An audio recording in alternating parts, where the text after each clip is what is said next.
Kalau Mas Raden ini pelaut Indonesia pertama di perusahaan heavy lift di Myanmar. Untuk menjadi pelaut itu, saya tidak seperti pelaut yang lain di kapal-kapal besar. Jadi saya menggeluti dan menggemari dunia dynamic position. Ya udah kamu di STIP aja gitu. Apa memang pure memang ini keinginan atau balas dendam terbaiknya Mas Raden nih? Dulu tuh katanya Mas Zaki itu dari pesantren ya. وتدعوي إلى هذه الدراسة STIP وتكون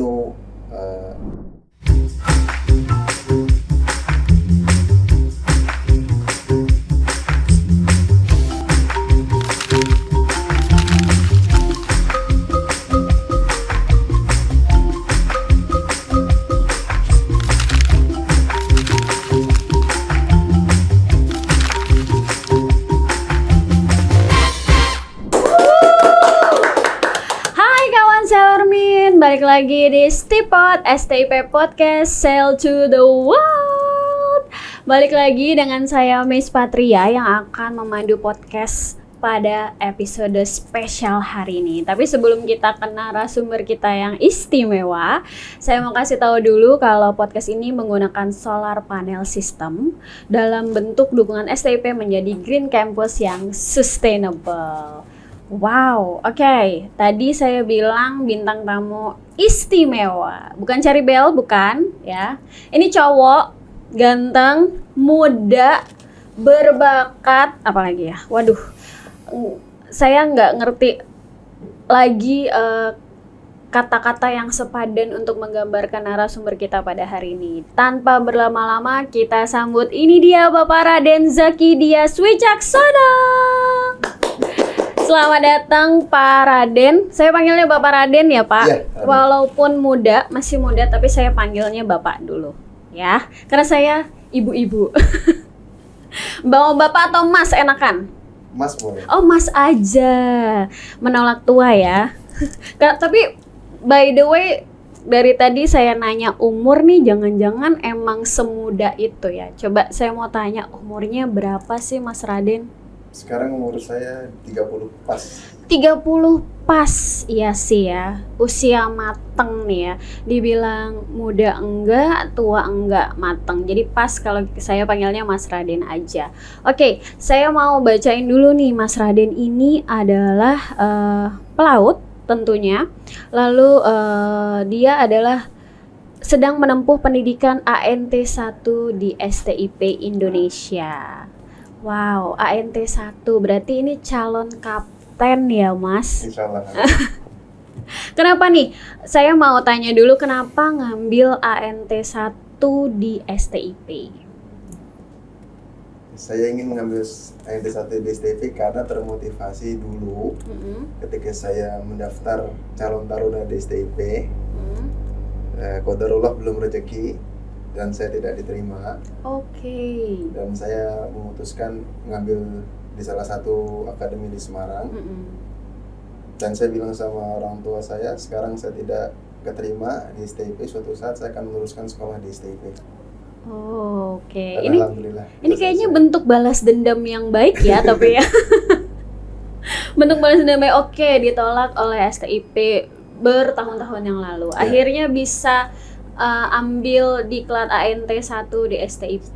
ANT 2 STIP, ANT 1 STIP. Oh wow. Benar-benar ini ya balas dendam yang baik. Jadi di ANT 2 ambil di STIP juga, lalu ANT 1 ambil di STIP. Oke, berarti umurnya sekarang 30 tahun. Udah berapa tahun nih jadi pelaut Mas Raden? Kurang lebih 6 tahun. Oke, 6 tahun ya. Oh, berarti lulus-lulus itu kan setara dengan ANT 3 ya? Iya. Lalu 2 tahun melaut, daftar ANT 2. ANT 2. Oke, terus nanti 2 tahun lagi melaut, daftar ANT 1. ANT 1. Ya, jadi ada persyaratan khusus ya. Jadi nggak bisa asal dari ANT 3 langsung ANT 1 gitu. Apa aja sih Mas syaratnya kalau untuk ambil ANT 1 di STIP? Kalau syaratnya pastinya semua dokumen SPKK ketika ANT 2 kemarin, terus pastinya daftar ulang dengan jumlah total yang tertera di web STIP. dan masa layar, scan-scanan buku pelaut, medical check up dari STIP berlogo Garuda, dan semuanya itu dalam bentuk scan nanti dilampirkan di akun STIP. Semuanya serba digital. Wow, semuanya udah serba digital, paperless ya. Dan itu ya tadi ada persyaratannya ternyata harus maksimal minimal 27 tahun ya salah satunya. Lalu juga harus ada masa layarnya juga ya Mas ya. Berapa tahun tadi masa layarnya? 2 tahun ya. Minimal 2 tahun masa layar dari ANT 2. Jadi nggak bisa langsung habis ANT 2 ngambil ANT 1, nggak kayak gitu ya. Wah ternyata ada persyaratan. Padahal itu diklat ya. Berarti diklatnya berapa bulan ini so far? Sudah berapa bulan? 4 bulan. Dari Februari. Terus gimana nih Mas testimoni ambil diklat di STIP, ANT 2 ngambil di STIP, ANT 1 ngambil juga. Boleh dong testimoninya diklat di STIP gimana? Untuk dari saya, untuk teman-teman para di luar sana, para pelaut yang ingin mengambil sekolah di STIP, ada bukti nyatanya saya masih ada di sini sebagai saksi dan hidup di sini.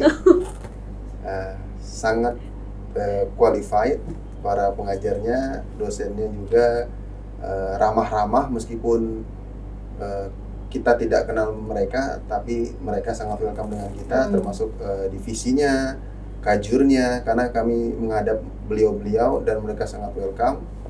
Jadi teman-teman yang di luar sana ingin sekolah, ya saya anjurkan ngambil itu untuk ANT 5, 4, 3, 2, 1 dan tambahan lagi yang mau lanjut S1, S2, insya Allah akan dibuka lagi S3. Iya, wah lengkap kita mah paket komplit, ada semuanya ya. Pokoknya kalau mau sekolah dari D4 gitu ya, terus ANT 5, 4, 3, 2, 1, semuanya ada. S1, S2 ada. Oke, berarti nih Mas, boleh dong, mungkin banyak kawan Sailorman yang nanya-nanya soal evolet-nya nih. Ini namanya kalau yang di sini tuh evolet. Kalau misalnya ANT 1 berarti evolet-nya ada berapa bar tuh? 4. Oh, ada 4. Oh gitu, berarti dari ANT 5 gimana? Coba boleh dijelasin dulu. Kalau ANT 5 kebetulan saya kemarin lulus langsung dari ANT 3 ya. Oh ya, oke, dari Cuman ANT 3. ANT 3 itu kemarin baloknya saya 2. Oh oke, ada 2 balok di sini ya. Oke. Untuk ANT 2-nya balok 3. Oke. Karena kan secara susunan di atas kapal itu untuk Chief Officer License Unlimited ya. Bisa skala Chief Officer Unlimited, tapi untuk ANT 1 dan standar untuk menjadi kapten ada batasan gross tonnage, itu harus memiliki ijazah 1 Master License Unlimited. Oh, dan Mas Raden udah punya itu? Dan ini lagi proses. Oh iya, lagi proses benar. Oke, karena berarti nanti setelah lulus dari ANT 1 ini ya berarti sudah sah jadi seorang master atau kapten itu tadi. Nah, gitu kawan Sailorman. Jadi kalau misalnya mau jadi master di sebuah kapal itu nggak ujuk-ujuk jadi master ya langsung. Oh ya udah, ini pengalamannya udah 5 tahun. Oke deh, nggak, harus ada diklatnya dulu. Nah, salah satu diklatnya bisa diambil di STIP.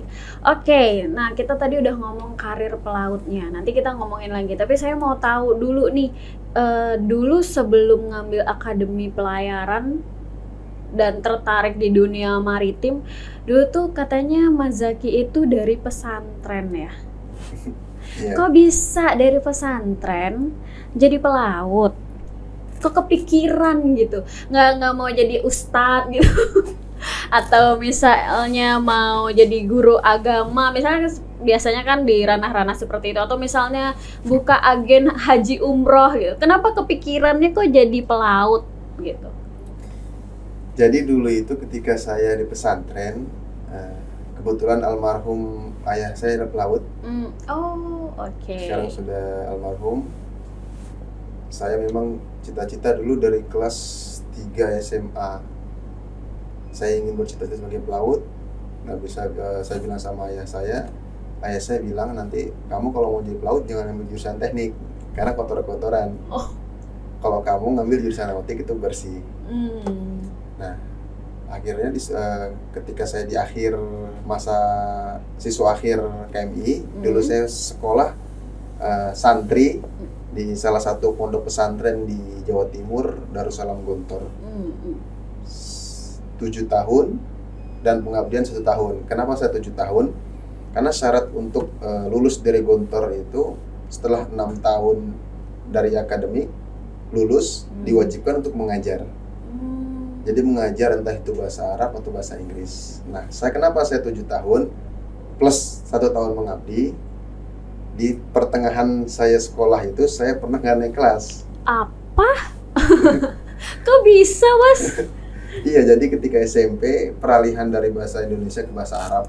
Oke. Karena kan kita di pesantren itu 2 minggu bahasa Arab, 2 minggu bahasa Inggris. Dulu itu saya nggak suka bahasa Inggris. Saya bisa bahasa Inggris ketika saya jadi taruna. Ketika saya sudah masuk ke dalam dunia pelayaran. Saya belajar di Pare ketika itu. Selesai 7 bulan. Saya belajar grammar itu seperti apa. Ketika saya nggak naik kelas, saya mau putus sekolah, akhirnya ibu saya bilang, Mas Raden, selesaikan apa yang sudah dimulai. Bagaimanapun rintangan di depan. Akhirnya karena saya sebagai anak pertama ya, saya 3 saudara, ketika itu adik-adik saya pesantren juga. Saya selesai. Setelah saya pengabdian di Banyuwangi gitu sebagai guru ya. Kalau di pesantren itu kita sebagai guru itu nggak harus seperti di akademik maritim yang punya TOT gitu, tidak. Akhirnya saya bisa mengajar. Kalau dikasih kurikulum saya bisa mengajar, cuman kan tidak certified. Gitu. Akhirnya saya beranjak bilang ke bapak saya ingin kuliah yang langsung kerja. Oke. Karena mohon maaf tidak semuanya yang lulus universitas itu kerjanya seperti jurusannya masing-masing. Iya, tidak seperti yang vokasi ya salah satunya. Jadi saya ada pilihan ketika itu mau lanjut ke Mesir karena mayoritas lulusan pesantren banyak yang ke Mesir, ada yang ke Madinah, ada yang ke Yaman. Karena mereka basicnya bahasa Arab semua dan kami pun bisa bahasa Arab. Akhirnya saya memilih untuk ngambil pelaut jurusan nautika. Oh, oke.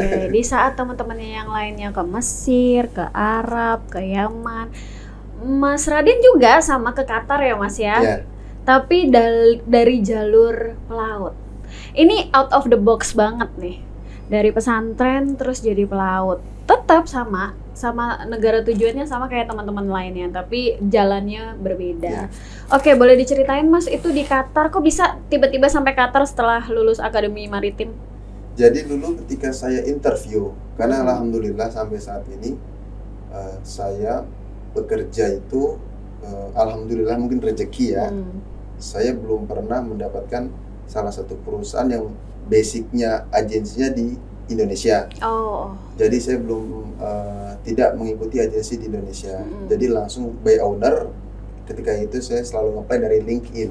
Oke, pakai LinkedIn ya. Nah, ketika saya di approve, karena saya di-mention itu di LinkedIn saya di profile, saya Raden Zaki, fluent in Arabic in English. Dapat salah satu perusahaan Qatar. Pertamanya itu mereka bertanya review CV saya. Saya cantumkan di sana, saya bisa 2 bahasa, bahasa Arab sama bahasa Inggris. Disambungkan lagi saya dengan ownernya itu dari Qatar.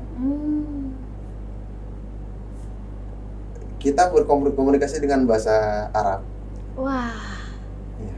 Jadi langsung berasa, wah ternyata ada orang Indonesia yang bisa bahasa Arab fluent lagi ya, termasuk fluent lah ya kalau udah lulusan pesantren. Sebelum saya di Qatar, saya sempat diterima untuk kerja di kantor Saudi. Itu perusahaan Rawabi. Dia mencari crewing officer yang sudah berpengalaman dan diproteskan bahasa Arab. Dan ketika itu sampai crewing manajernya itu bilang sama saya, kalau kamu lulus di sini, kamu orang pertama satu-satunya Indonesia yang berbasis di Saudi dan berkomunikasi bahasa Arab. Kami komunikasi dengan bahasa Arab. Wow, keren banget. Kalau gitu boleh kali komunikasi sama saya, nggak sama saya, sama kawan Sellermin aja. Coba Mas boleh bahasa Arab misalnya, jangan lupa ambil diklat di STIP gitu, boleh deh. In Arabic. Oke.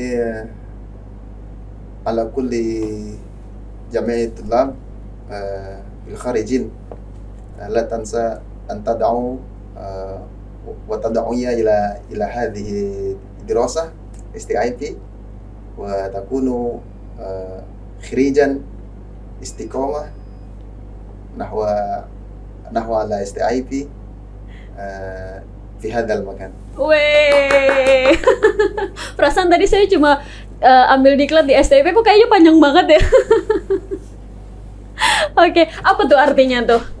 Kepada seluruh pekerja di luar sana, diharapkan bagi yang ingin sekolah bisa datang ke STIP untuk mengambil semua dikat-dikatan sekolah di STIP. Oh, keren banget. Oke deh, itu oke, dari Qatar, dari Arab, terus saya juga dapat nih dari informasi kalau Mas Raden ini pelaut Indonesia pertama di perusahaan heavy lift di Myanmar. Oke, udah dari Qatar kita ke Asia Tenggara, sekarang ke Myanmar. Gimana tuh, ceritain? Dulu karena saya untuk menjadi pelaut itu saya tidak seperti pelaut yang lain di kapal-kapal besar. Jadi saya menggeluti dan menggemari dunia dynamic position. Jadi khusus di offshore. Jadi barang siapa yang punya sertifikat dynamic position itu dia akan bekerja di kapal-kapal offshore, entah itu kapal supply atau oil and gas. Jadi ketika saya lulus, saya mengambil sertifikat dynamic position, dan kebetulan itu dapat tawaran di Heavy Lift. Itu kapal-kapal konstruksi dengan kapasitas kru di atas kapal 300 orang. Wah. Iya. Dengan kerjanya itu instalasi alat berat platform di tengah laut ketika itu, dan bekerja di Myanmar. Dan alhamdulillahnya sampai ketika saya interview itu, Raden, you are past the interview. You are the first Indonesian DPO who joined us in this company.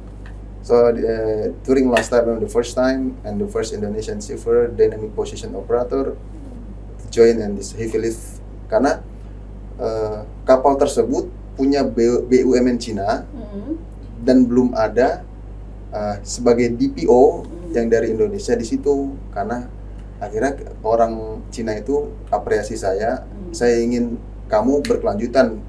Akhirnya kami dikontrak 1 tahun di sana. Nah, tapi ketika saya pulang dari Heavy Lift di sana, saya dapat perusahaan baru.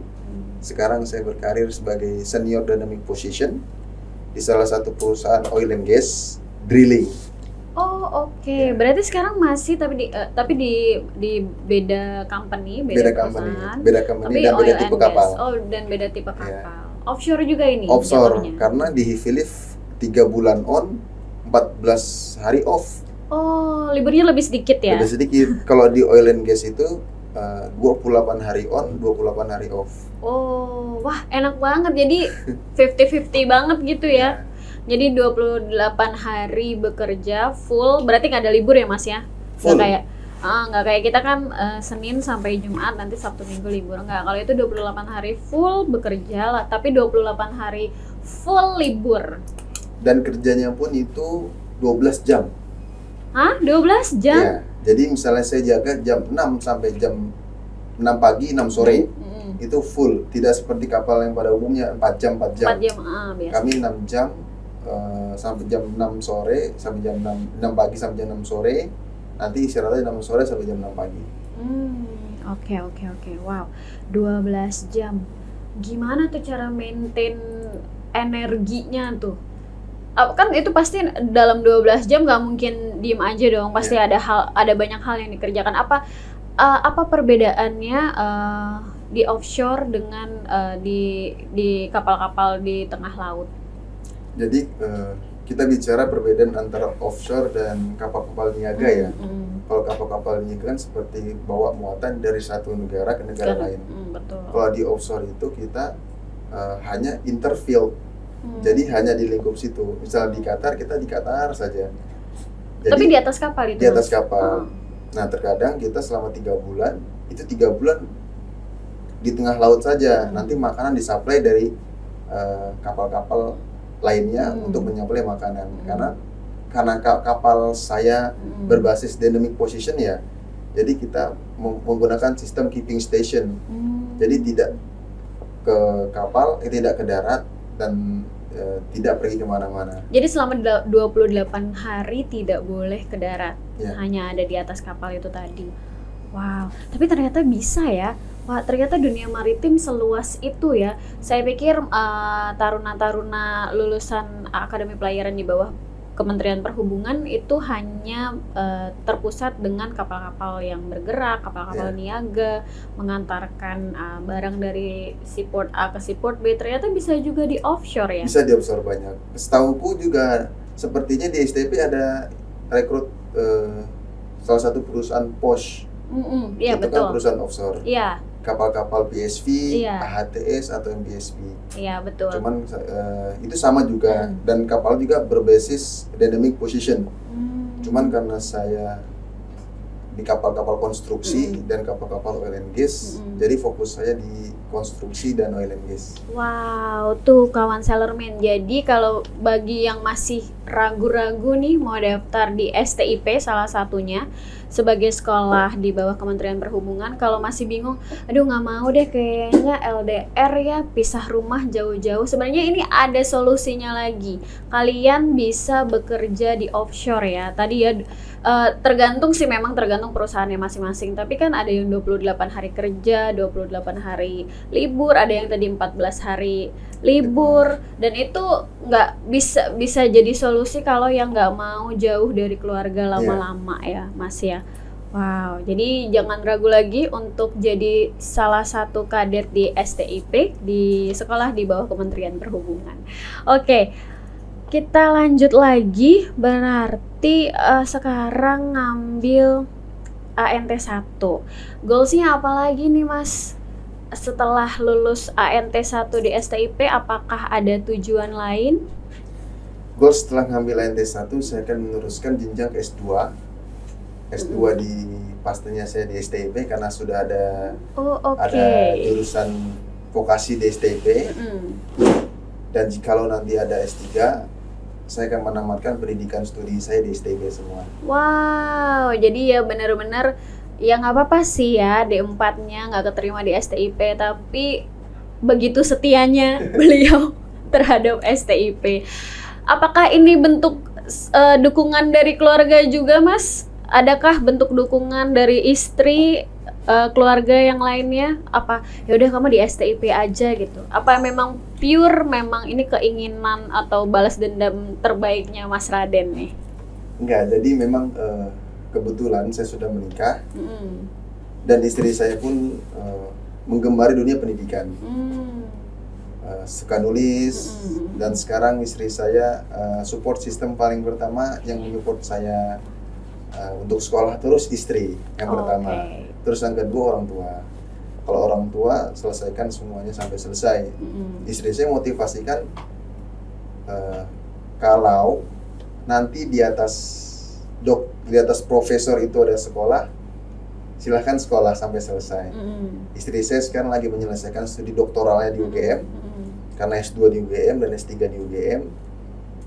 Saya bilang sama istri saya sudah bertemu dengan Kaprodi di STIP, di STIP ada, dan akan dibuka S3 juga. Istri saya bilang lebih bagusnya yang vokasi selesaikan di sana, karena kamu sudah tahu medan di sana, sudah menghadap sama dosennya, dan tahu background kamu pelaut, karena mayoritas semua pelaut. Akhirnya istri saya ngedukung saya daripada minat saya dulu pertama tadi di UGM, karena berdampingin istri saya untuk menyelesaikan S3. Cuman istri saya menyupport saya di sini, ya insya Allah kami sudah berniat dan bertekad untuk menyelesaikan pendidikan. Wow, makasih ya istrinya Mas Raden. berkat kamu akhirnya Mas Raden continue terus nih ngambil di STIP, bisa jadi pelanggan setia kami nih. Oke, terakhir kayaknya nih sebelum kita tutup podcast, nggak berasa ya, apa sih pesannya Mas Raden untuk adik-adik kadet yang lagi berjuang nih sekarang di industri maritim supaya mereka bisa sesukses Mas Raden? Yang pertama, i'mal li dunyaka kannaka ta'ishu abadan wa'mal li akhiratika kannaka tamutu badan. Yang artinya kita bekerja untuk di dunia ini seakan-akan kita hidup selamanya, dan kita bekerja untuk akhirat seakan-akan kita mati besok hari. Jadi dalam artian semua yang kita kerjakan adalah lillahi ta'ala. Teman-teman yang masih di luar sana sebagai taruna, bakti dengan orang tua itu nggak ada negosiasi. Terutama ketika Allah telah menitipkan salah satu ada surga atau benda keramat kita yang ada di rumah, yaitu ibu kita. Libatkan setiap langkah kita, libatkan orang tua di setiap langkah hidup kita. Entah itu mau praktek, entah itu mau kerja, saya selalu pamit ke orang tua. Dan semuanya apa yang kita lihat di sini semua ada pendidikan. Wa inna tamfidat tarbiyah al-khuluqiyah la yakfi illa bi mujarradil kalam bal budda an takuna bil qudwa as-salihah wa bijadil bi'ah. Jadi wa kullu ma yaruna talamit wa ma yasma'u hadhihi amilun min awamil tarbiyah khuluqiyah wal aqliyah. Everything you see, everything you hear, everything you feel in this situation, in this era, that is education. Jadi semuanya adalah pendidikan. Tetap semangat, ibadah nomor pertama, bakti kepada orang tua di atas segala-galanya. Yang terakhir adalah jangan lupa, seperti kacang lupa kulitnya, di mana kita dilahirkan, jangan pernah melupakan di mana asal, di mana kita dilahirkan. Wow, adem ya. Episode kali ini tuh rasanya adem. Karena kita beneran dapat lulusan pesantren, tapi dia berkancah profesional di dunia maritim. Oke deh, terima kasih banyak Mas Raden udah mau mampir di Stipot. Semoga studinya lancar, rencananya lancar, bahagia terus sama istrinya. Terima kasih banyak. Dan kawan Sailormin, itu tadi perbincangan kita dengan Mas Raden Zaki Dias Wicaksono. Jadi ingat ya, perjalanan itu dimulai dari keberanian untuk melangkah. Oke, saya Miss Patria. Sampai jumpa di episode Stipot berikutnya. Sail to the world. Bye-bye.